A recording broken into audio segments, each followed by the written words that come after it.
이 시간 묵도하심으로 2021년 8월 29일 주일 예배를 시작하겠습니다. 함께 묵상하시겠습니다. 여호와는 나의 목자시니 내가 부족함이 없으리로다. 그가 나를 푸른 초장에 누이시며 쉴만한 물가로 인도하시는도다. 내 영혼을 소생시키시고 자기 이름을 위하여 의의 길로 인도하시는도다. 내가 사망의 음침한 골짜기로 다닐지라도 해를 두려워하지 않을 것은 주께서 나와 함께 하심이라. 주의 지팡이와 막대기가 나를 안위하시나이다. 주께서 내 원수의 목전에서 내게 상을 베푸시고 기름으로 내 머리에 바르셨으니 내 잔이 넘치나이다. 나의 평생의 선하심과 인자하심이 정녕 나를 따르리니 내가 여호와의 집에 영원히 거하리로다. 아멘. 우리 시간 다 같이 일어나셔서 사도신경으로 신앙 고백하며 나아가시겠습니다. 사도신경 신앙 고백하시겠습니다. 전능하사 천지를 만드신 하나님 아버지를 내가 믿사오며 그 외아들 우리 주 예수 그리스도를 믿사오니 이는 성령으로 잉태하사 동정녀 마리아에게 나시고 본디오 빌라도에게 고난을 받으사 십자가에 못 박혀 죽으시고 장사한 지 사흘 만에 죽은 자 가운데서 다시 살아나시며 하늘에 오르사 전능하신 하나님 우편에 앉아 계시다가 저리로서 산자와 죽은 자를 심판하러 오시리라. 성령을 믿사오며 거룩한 공예와 성도가 서로 교통하는 것과 죄를 사하여 주시는 것과 몸이 다시 사는 것과 영원히 사는 것을 믿사옵나이다. 아멘. 모두 착석해 주세요. 네, 오늘 본문 말씀은 고린도전서 9장 24절에서 27절까지의 말씀 드리겠습니다. 고린도전서 9장 24절에서 27절까지 우리 함께 합독하시겠습니다. 운동장에서 다름질하는 자들이 다 달릴지라도 오직 상을 받는 사람은 한 사람인 줄을 너희가 알지 못하느냐? 너희도 상을 받도록 이와 같이 다름질하라. 이기기를 다투는 자마다 모든 일에 절제하나니 그들은 썩을 승리자의 관을 얻고자 하되 우리는 썩지 아니할 것을 얻고자 하노라. 그러므로 나는 다름질하기를 향방 없는 것 같이 아니하고 싸우기를 허공을 치는 것 같이 아니하며 내가 내 몸을 쳐 복종하게 함은 내가 남에게 전파한 후에 자신이 도리어 버림을 당할까 두려워함이로다. 아멘. 할렐루야. 어떻게 한 주간도 잘 지내셨습니까? 뉴스를 보아하니 요즘 필리핀에서는 코로나 사태가 정말 기하급수적으로 늘어나고 있다고 이렇게 소식을 듣고 있습니다. 이게 얼마나 이어질지 참 걱정이 많습니다. 이렇게 길어져만 가는 팬데믹 여파에 모두가 많이들 힘드시겠지만 그래도 끝까지 건강관리에 유의하셔서 상황이 회복되어지는 그날까지 주님과 함께 잘 이겨나가실 수 있도록 함께 기도하겠습니다. 오늘 본문 말씀을 함께 살펴보기 이전에 먼저 오늘 설교의 제목을 함께 읽어보도록 하겠습니다. 시작! 이 시대에도 성도가 해야 할 일. 오늘 본문의 저자 사도 바울은 오늘 본문 말씀을 통해 오늘날 팬데믹 사태에 던져진 21세기 교회 성도들에게 위로와 함께 직관적인 성도의 사명과 방향성을 제시해주고 있습니다. 먼저 24절을 읽어보겠습니다. 운동장에서 다름질하는 자들이 다 달릴지라도 오직 상을 받는 사람은 한 사람인 줄 너희가 알지 못하느냐? 너희도 상을 받도록 이와 같이 다름질하라. 아멘. 세상이라는 이 필드, 인생이라는 이 운동장 가운데서는 믿는 이나 믿지 않는 이, 너나 할 것 없이 모두가 동일하게 열정과 열심을 가지고 열심히 살아가고 있습니다. 그러나 이 가운데 우리가 분명히 알고 계셔야 될 것이 하나 있는데 그것은 그렇게 모두가 열심히 인생을 산다고 해도 결국엔 상을 받을 수 있는 사람은 단 한 사람으로 정해져 있다는 것입니다. 그렇다면 그 상을 받을 수 있는 그 한 사람, 그 한 사람은 지금 성경이 누구를 지칭하고 있는 것일까요? 교회를 가장 열심히 출석하거나 가장 오랜 기간 동안 봉사를 해온 그런 봉사자들이 과연 상을 받을 사람일까요? 아니면 세상 고지러운 꼭대기에서 사람들의 본보기가 되어지는 모범적인 사람들이 상을 받을 수 있는 단 한 사람이 될 수 있는 것일까요? 정답은 둘 다 아닙니다. 성경이 말하는 상을 받을 수 있는 단 한 사람은 하나님의 계명인 율법을 완전하게 완성하신 흠없고 정결하신 예수 그리스도가 그 한 분이 되십니다. 예수님만이 상급을 받을 수 있는 유일한 대상이라는 거예요. 그렇다면 여기서 한 가지 질문이 들 수도 있습니다. 그렇다면 예수님 외에는 아무도 이 상급을 받을 수 없는 것일까요? 네, 맞습니다. 성경에서 말하고 있는 이 상급은 애초에 인간이 마냥 열심히 살거나 성실하게 살았다고 받을 수 있는 상이 아니기 때문에 의로우신 예수님 이외에는 그 누구도 이 상급을 받을 수가 없습니다. 이러한 사실에 억울해하시면 안 됩니다. 우리 인간들은 본래가 상급은커녕 죄인으로서 죄에 싹신 사망을 마주해야 하는 운명을 타고났습니다. 원래 우리 인간이 마주해야 할 운명의 그 끝에는 사망만이 기다리고 있었다는 것입니다. 우리 인간은 죽어서 천국을 기대하거나 상급을 받을 거라는 그 기대는 물론이거니와 당연히 지옥에 들어가는 것이 당연한 존재였습니다. 죽었다 깨어났다 한지언정 우리 인간들은 천국에 들어갈 수 없었습니다. 하지만 고린도후서 5장의 말씀과 같이 의로우신 예수님께서는 자신의 공로를 십자가를 통해서 우리의 심령과 교통하심으로 그로 인해 우리 인간들에게도 천국이라는 소망을 품을 수 있게 되었습니다. 원래에는 예수님만이 상급을 받을 수 있는 이러한 구조 속에 있었지만 예수님께서는 인간을 긍휼히 여기셔서 자신과 인간들을 한 팀으로 묶어서 다 함께 상급을 받을 수 있는 구원의 은혜를 베푸셨다는 거예요.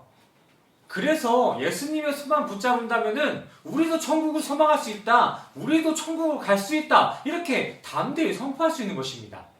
인간 스스로에게 자격이 있어서 인간 자체에 의로움이 있어서가 아니라 예수 그리스도의 공로가 너무나 크고 완전하시기 때문에 그러한 예수님과 한 팀이 되기만 한다면 그러한 예수님과 동행, 연합만 되기만 한다면은 죄인이었던 우리 또한도 예수님의 후광으로 인해서 우리의 공로가 아니라 예수님의 후광으로 인해서 영생을 꿈꿀 수 있게 되었다는 것입니다. 요즘 극단적인 사회 구조 속에 던져진 우리 청년들 사이에서 자주 오가는 말들이 있더라고요. 우리가 성공하려면 주식밖에는 답이 없다. 우리가 집을 살려면은 청약밖엔 답이 없다. 어디 가나 다 이 소리를 하고 있더라고요. 근데 한국에 들어와서 한번 주변을 살펴보고 몇 주를 살다 보니 정말 이 말이 맞는 것 같아요. 현실적으로 정말 청약에 당첨되지 않거나 주식이 뜨지 않으면은 어찌할 도리가 없어요. 그래서인지 한국은 요즘 어른이나 애들 할 것 없이 모두가 청약과 주식에 정신이 몰두되어 있습니다. 그러나 우리 성도들이 분명히 아셔야 될 것은 그러한 모든 답이 되고 정답이 될 것 같은 청약과 주식 또한도 영생에 있어서는 아무런 소용이 없다는 것입니다. 물론 그러한 편의 요소들은 세상살이에 있어서는 편리한 수단으로 사용되고 있겠지만 정작 심판 앞에서는 어느 하나 취급되지 못하는 요소들이라는 거예요. 세상의 자랑이 하늘의 자랑이 될 수 없는 것은 하늘의 순리입니다. 요한복음 14장에서도 말씀하고 계시잖아요. 길이요 진리요 생명이신 예수님밖에 구원의 답은 없다. 이렇게 예수님께서는 우리 성도들에게 청약이나 주식보다 더욱더 확실한 증거가 되어주고 계십니다. 우리 옆 사람과 인사하면서 한번 고백해 볼까요? 우리에게는 예수님밖에 답이 없습니다. 함께 인사하시겠습니다. 믿으십니까? 세상의 문제들은 수만 가지의 길로 엉켜져 있지만 결국 그에 대한 완전한 해답은 백문일답 예수님 한 길뿐입니다. 하지만 많은 이들이 예수님의 구원의 과정은 눈으로 볼 수도 없고 귀로 들을 수도 없다는 그 단순한 이유 하나 때문에 예수님의 명료한 구원의 과정은 망각하고 자꾸만 눈으로 확인할 수 있고 만질 수 있는 자신의 노력과 자신의 공로로서 구원을 확증해 보려고 시도합니다. 그러나 이렇게 스스로 구원을 이뤄보겠다는 인간들의 시도는 하나님의 권위를 무시하는 월권 행위와 같습니다. 하극상이기도 하겠네요. 자신이 열심히 노력하면 나도 하나님과 같은 신이 되어 스스로 천국에 들어갈 수 있다는 범신론과 같은 것입니다. 바벨탑이라는 교만의 탑 또한 바로 이 인간의 범신론에서 시작되어진 것입니다. 그 범신의 바벨탑의 결과는 어땠습니까? 지금 현대까지 잘 유지되어서 멋진 펜트하우스로 남아있습니까? 아닙니다. 형태를 알아볼 수 없을 정도로, 아니 정말 그 바벨탑이 존재했는지 알 수 없을 정도로 처참히 무너져 없어졌습니다. 또한 오늘 본문 말씀의 성경에서도 이러한 찰나의 영광이 심취한 바벨탑과 같은 인생들을 향해 이렇게 메시지하고 있습니다. 그들은 썩어져 없어질 면류관을 얻으려고 한다. 성경 말씀과 같이 그러한 이들이 열심히 노력하여 얻게 되는 결과는 썩어지는 헛됨 뿐입니다. 아무리 열심히 자신들의 교만의 탑을 쌓는다고 해도 그들에게 남는 것은 헛됨뿐이 남는 게 없어요. 물론 그들의 수고와 노고에는 이 세상을 살아가는 동안에는 성인이라는 칭호를 받으며 칭송받을 수도 있겠지만 그러한 세상의 명예와 칭송은 눈 한 번 깜짝이는 이 찰나에 불과하지 않습니다. 그들의 영광이 만들어낸 세상의 영광은 반드시 육을 벗음과 동시에 모두 땅에 흩어져 없어질 것입니다. 아무리 좋아 보이고 화려해 보인다 할지언정 사무엘상의 말씀과 같이 그러한 화려함, 세상의 것들은 모두가 멸해질 것들이에요. 물론 이 육을 입고 있는 우리가 보여지는 호화스러운 삶을 따르지 않고 보이지도 만질 수도 없는 영적인 삶을 사모하며 산다는 것은 결코 쉬운 일이 될 수가 없습니다. 어찌 보면 영적인 삶을 사모한다는 것은 기적 중에 기적이 아닐 수가 없습니다. 말 그대로 기적이에요. 신앙생활을 한다는 것, 영적인 삶을 산다는 건 기적 그 자체라고요. 오늘 본문 말씀에 나온 신앙의 대선배 사도 바울 또한 이러한 끊임없는 유혹과 시험에는 두려워하며 자신을 끝없이 연단했다고 말씀하고 있습니다. 이처럼 세상의 권세는 우리가 육을 벗는 그날까지도 우리를 바벨탑의 자리로 달콤하게 유혹할 것이며 또 사탄은 보여지는 세상의 영광으로서 우리의 신앙을 수시로 시험하려 들 것입니다. 예수님도 시험 받으셨는데 우리에게는 과연 그 시험이 없을까요? 하지만 영생을 꿈꾸는 우리 성도들은 결코 그러한 상황이 닥쳐온다 할지언정 오직 예수라는 이 방향성 하나만큼은 잃어서는 안 됩니다. 오직 예수라는 이 방향성을 잃은 채 신앙생활을 이어간다는 것은 아무런 의미가 없는 거예요. 심판대 앞에서의 구원은 우리 인간의 상황을 고려해서 편의를 봐주는 것이 아니라 오직 예수를 기준한 경건한 삶을 살았는지 아니면 세상에 휘둘려진 탐욕의 삶을 살았는지에 대한 성도의 경건에 의해서만 날카롭게 판단되어지기 때문입니다. 심판대 앞에서는 예수 그리스도의 이름 그리고 성도의 경건만이 증거되어질 수 있다는 것입니다. 이외의 것들은 아무것도 소용없어요. 오직 예수의 이름, 성도의 경건만이 그 자리에 남아질 거예요. 이러한 영적 질서들을 깨달은 신앙의 선배들의 신앙의 확신과 방향성의 지조의 모습을 한번 살펴봤으면 좋겠습니다.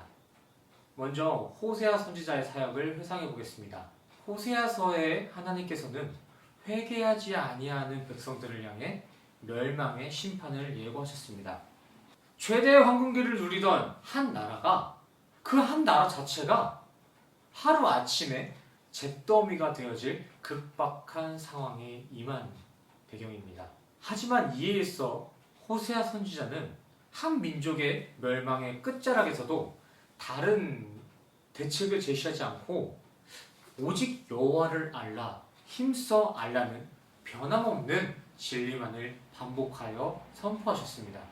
이것은 호세아 선지자에게 위기 상황을 극복할 수 있는 능력이 부족했거나 세상의 지혜가 부족했기 때문에 어쩔 수 없이 뱉어낸 망연자실의 고백이 아니었습니다. 호세아 선지자의 여호와를 알라는 진리의 외침은 포기 가운데 나온 한탄이 아니었다는 거예요.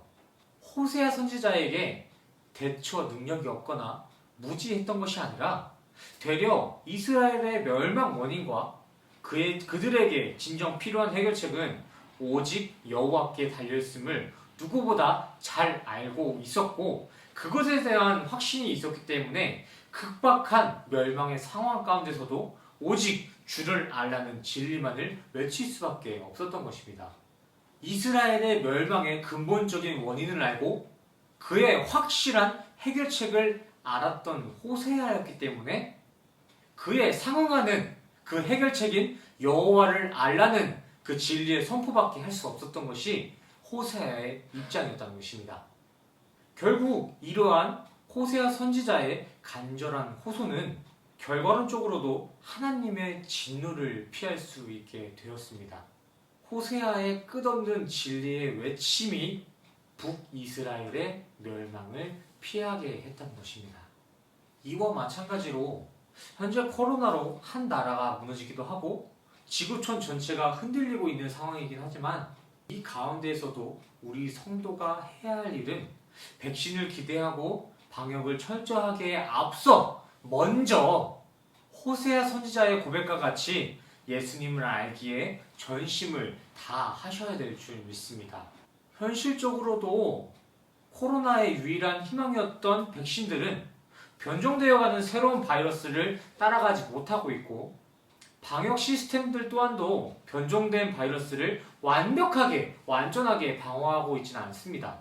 하지만 그 가운데에서도 우리 성도에겐 예수라는 완전한 비상책, 완벽한 해결책이 남아 있습니다. 방역도 하지 말고 백신도 맞을 필요 없다라는 주장을 한 것이 아니라 인간의 방법을 열심히 동원하시되 그 안에 진정 우리가 지키고 소망해야 될 것이 무엇인지를 분명히 기억하고 품어내셔야만이 세상이 진정 회복되어질 것이고 마지막 날에 영원한 생명의 상급을 받을 수 있을 것이라는 것입니다. 결코 세상의 현실을 완전히 부인하고 세상의 이성과 합리 없이 무논리적으로 살자는 것은 절대 아닙니다. 하지만 사실상 세상과 합력하고 타협하고 세상의 이성과 합리로만 논리적인 삶을 산다고 해서 우리가 원하는 그 회복, 우리가 바라는 그 유토피아는 절대 펼쳐지지 않는 것이 진짜 우리 인간들의 현실입니다. 그럼에도 불구하고 이 육을 입고 있는 우리 인간들에겐 세상의 이치를 따라 사는 것이 자연스러운 인간의 반응입니다. 하지만 거룩하게 구별되어진 선택받은 우리 성도만큼은 호세아 선지자의 고백과 같이 세상의 순리에 앞서 주님이 우리의 세상 여정을 통해 보여주실 하나님의 섭리와 계획하심을 먼저 소망하고 충성을 다하셔야 된다는 것입니다. 세상 사람들이 다 당연한 반응에 휩쓸려 산다고 할지언정 우리 성도만큼은 세상에 휩쓸리는 것이 아니라 신앙의 지조를 지켜야 된다는 거예요. 네, 신앙의 지조를 지키고 있는 우리 성도들의 지금 현실, 당장에 주어진 각자의 현실 가운데 형편이 어렵고 몸이 아픈 이들이 발생할 수도 있습니다. 저희 가정에도 당장 지난주까지만 해도 너무나 큰 어려움이 있었습니다. 저희는 그 어려움에 맞서 온갖 수단과 방법을 동원하면서 문제가 해결되기에 온 힘을 다했지만 결국 돌아오는 것은 부풀어지는 염려와 불안감뿐이었어요. 두려움밖에 남는 게 없더라고요. 하지만 기도와 말씀 생활 가운데 우리에게 허락하신 그 하나님의 감동에 따라 주님을 알기를 먼저 힘쓰고 믿음으로 그 어려운 상황들을 직면해 보니까 하나님께서는 그 어려운 상황을 우리가 생각해낼 수 있는 최고의 방법보다 더 아름답게 해결해 주셨습니다. 저희는 이렇게 이번 어려운 일들을 통해 몸이 치유됐을 뿐만이 아니라 하나님의 섭리에 대한 믿음이 더욱더 강건해졌습니다. 로마서에서 말하고 있는 고백과 같이 우리에게 주어진 고난은 연단이 되었고 그 연단은 주로 인해서 소망만이 우리 안에 남게 되었습니다. 치유뿐만 아니라 우리가 직면하고 있는 모든 상황 가운데서도 우리는 성경 말씀에 순종이 가장 먼저가 되어야 됩니다. 출애굽기 15장 26절 말씀 한번 읽어볼까요? 이르시되 너희 하나님 나 여호와의 말을 순종하고 내가 보기에 의를 행하며 내 계명에 귀를 기울이며 내 모든 규례를 지키면 내가 애굽 사람에게 내린 모든 질병 중 하나도 너희에게 내리지 아니하리니 나는 너희를 치료하는 여호와임이니라. 아멘. 모든 질병을 치료하시고 주관하시는 치료자 여호와 라파 하나님께서는 이스라엘 백성과 같은 우리 성도들에게 이렇게 말씀하십니다. 강건하기 위해서는 방역을 열심히 하고 백신을 빨리 접종하는 것도 필요하겠지만 가장 먼저 하나님의 말씀, 성경에 전심을 다하고 순종하고 하나님이 보시기에 합한 유일한 의인 되시는 예수 그리스도를 너희가 품어내면 너희는 안심해도 좋다. 잠잠하거라. 신약에 들어와서도 이러한 하나님의 주관하심을 증거하는 구절들이 다시 한번 발견됩니다. 마가복음 9장 25절에서 29절까지의 말씀입니다. 28절, 29절만 읽을게요. 집에 들어가심에 제자들이 조용히 묻자오되 우리는 어찌하여 능히 그 귀신을 쫓아내지 못하였나이까? 이르시되 기도 외에 다른 것으로는 이런 종류가 나갈 수 없느니라 하시니라. 아멘. 인간들은 자신에게 닥치는 사건들이나 상황들에 있어서 먼저 주님을 찾는 것이 아니라 가장 먼저 자신의 노력이라는 그 최선을 자랑합니다.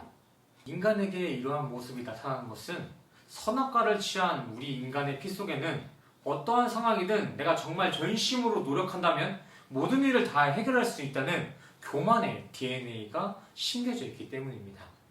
하나님을 의지하지 않고 내가 어떻게 한번 해보겠다는 그러한 인간들의 시도는 다 이 선악과의 교만의 DNA에서 시작된 거예요. 하지만 예수님께서는 이 말씀 구절을 통해 그러한 상황의 해결은 기도뿐이 답이 없다고 단호하게 말씀해 주고 계십니다. 물론 기도하는 신앙인들에게 또한 환난은 찾아옵니다. 하지만 그 환난을 완벽히 회복시킬 수 있는 유일한 것 또한 기도이며 신앙뿐이에요. 그러기에 우리 크리스찬들의 신앙은 결코 현실과 동떨어진 하나의 관념이나 종교인들의 그 신념으로서 치부되어서는 안 됩니다. 묵시의 세계와 하늘 세계의 주인이신 하나님께서는 그와 동시에 크로노스, 이 이생의 시간과 땅의 주인으로서도 함께 다스리고 주관하고 계시기 때문입니다. 지난 시간에 함께 교제한 내용과 같이 하나님께서는 선과 악, 하늘과 땅 이렇게 이것저것 구별할 것 없이 파스, 모든 것들의 모든 만유의 완전한 주인이십니다. 설교의 방향이 치유 방향적으로 조금 흘러가는 경향이 있지만 이의 결론은 치유뿐만이 아니라 우리가 겪는 이 모든 인간의 세상 여정에는 주님을 알아가는 것이 가장 먼저 최우선이 되어져야 된다는 것입니다. 세상을 살아가시며 암만 열심히 인생의 운동장을 뛰어다닌다고 해도 사실상 예수님의 손을 붙잡고 계시지 않으신다면 그건 말짱 꽝입니다. 그렇게 혼자 열심히 달린 이력들은 영생의 심판 앞에서는 하나도 효력을 발휘할 수가 없어요. 인정되지 않습니다. 2인 삼각의 룰을 한번 생각해 보셨으면 좋겠습니다.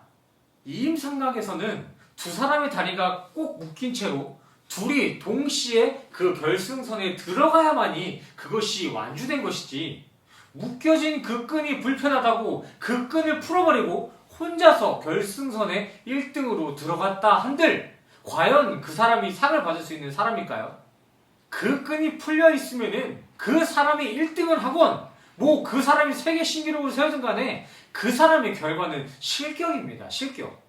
이와 같이 하나님과 맺어진 그 연합의 끈을 끊고 혼자 잘난 맛에 살아가는 인생은 참 어리석고 불쌍한 인생입니다. 실격당한 인생과 같아요.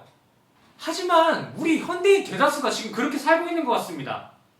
예수님과의 그 연합의 끈, 그 팀의 끈을 잘라버리고 계속해서 먼저 결승선에 들어가려고 해요. 더욱 한심하고 마음이 아픈 건 그렇게 혼자 달리면서 잠시 남들보다 우위에 서 있고 잠시 앞에 서 있다고 착각하며 자아자찬 정신승리를 하며 자아도취된 채 이 귀한 세월을 허송세월 보낸다는 것입니다. 이 세상을 살아가는 데 있어서 예수님과의 연합의 끈을 이어간다는 것은 많이 부담되고 어려움으로 다가왔기 때문일 거예요. 하지만 분명한 것은 그러한 불평과 부담에도 불구하고 예수님과의 그 화목의 끈을 잘 붙잡고 인생의 결승점까지 도달하셔야만이 영원히 썩지 않는 영생의 면류관을 누릴 수 있는 것입니다. 물론 세상사 빠르게 진행되는 것도 좋고 효율적인 것도 좋습니다. 하지만 세상 원세에 절제 없이 사는 이들에게 주어지는 승리의 면류관은 결국 썩어져 없어질 것들일 뿐입니다. 또한 인생을 살아가시는데 조금 불편하고 부담된다고 예수님과의 한 팀을 이루지 않으신다면 우리는 다른 이유를 모두 불문하고 지옥에 들어가야만 하는 처참한 존재였다는 것을 잊지 않으시길 바랍니다. 뭐가 불편하다, 뭐가 부담된다 이런 말 하기에는 우리는 자격이 없어요.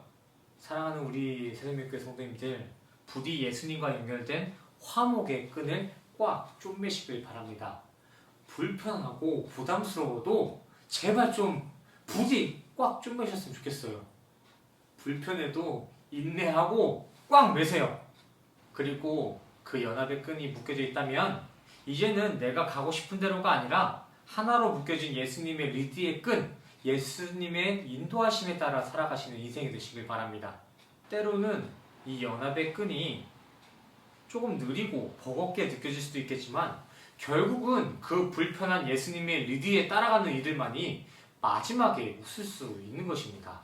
사실상 세상의 영광, 세상의 풍요를 위해서는 그 어마어마한 부담과 스트레스도 충분히 이겨내시고 감당하시면서 영생을 위해서는 아무런 리스크도 없기를 바라는 것은 욕심이 아닐까요? 욕심을 넘어서 죄예요. 하나님보다 세상을 사랑하고 하나님보다 세상을 사모하는 데 힘쓰는 우상숭배의 죄.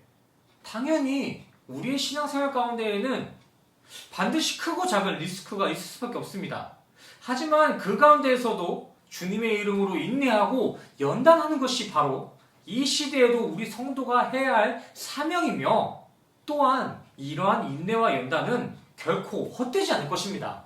하나님께서는 반드시 우리의 고난을 결국엔 천국의 기쁨으로 역전시켜 주실 줄 믿습니다. 부디 우리 새생명교회 성도님들은 모두가 이러한 소망을 꽉 붙잡으시고 주어진 인생의 운동장에 임하셔서 마지막 그날, 마지막 이 육을 벗어내는 그날에는 우리 모두가 예수님과 함께 기쁨의 찬송을 드릴 수 있는 그날을 맞이하기를 간절히 기도하겠습니다.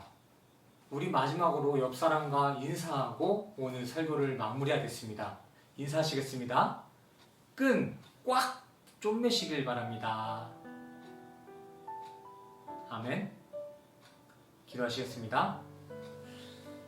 사랑과 은혜가 충만하신 하나님 아버지, 본래 죽을 수밖에 없던 처절한 우리의 인생을 당신의 아들을 보내시면서까지 사랑해 주심에 너무나 감사를 드립니다.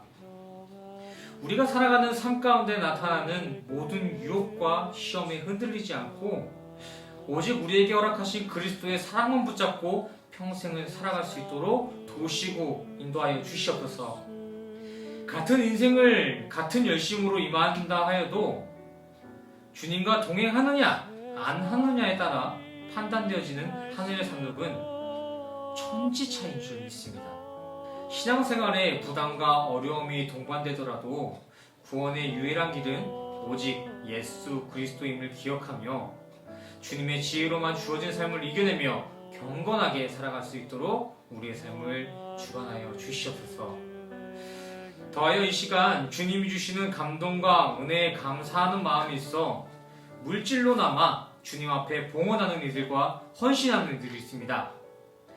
이들의 행위가 아닌 그들의 마음의 중심을 깊이 관찰하시고 드려지는 봉헌과 그들의 헌신을 기뻐 받아 주시옵소서.